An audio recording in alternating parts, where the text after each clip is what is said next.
sa ating mga balita, naka-blue alert na ang National Disaster Risk Reduction and Management Council bilang paghahanda sa pagtama ng Bagyong Luis.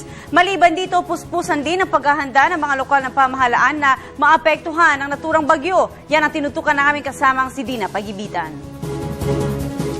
Patuloy ang paghahanda ng mga lokal na pamahalaan sa Central at Southern Luzon dahil sa inaasahang pagtama ng Bagyong Luis.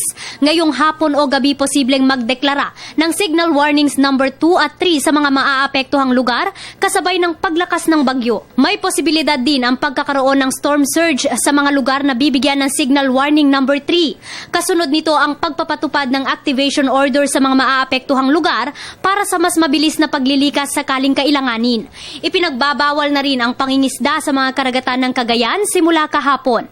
Desisyon naman ng mga LGU ang sapilitang paglilikas sa mga nasasakupan kung kakailanganin. Medyo malawak po yung inalerto natin dahil hindi lang po ang bagyo ang ating inaalala kundi pati yung maring pinsala na dala ng habagat. Nag-umpisa ng i-activate ng mga local chief executives, mga gobernador at mga mayor, yung mga chairman ng local DRM councils, yung kanilang mga DRRM offices, umpisa sa kanilang mga emergency operation centers.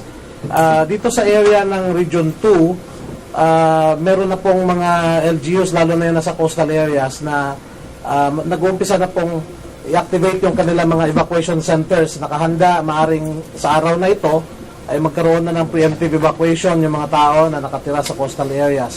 Sa Metro Manila, bagamat hindi direktang tatamaan ng bagyo, posibleng itaas ang signal number 1 sakaling bumaba ang direksyon ng bagyo.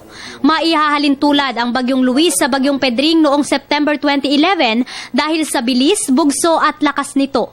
Gayunman umaasa ang National Disaster Risk Reduction and Management Council o NDRRMC na hindi na mauulit ang naitalang 85 casualties ng Bagyong Pedring, 21 missing at mahigit 15 bilyon na pinsala.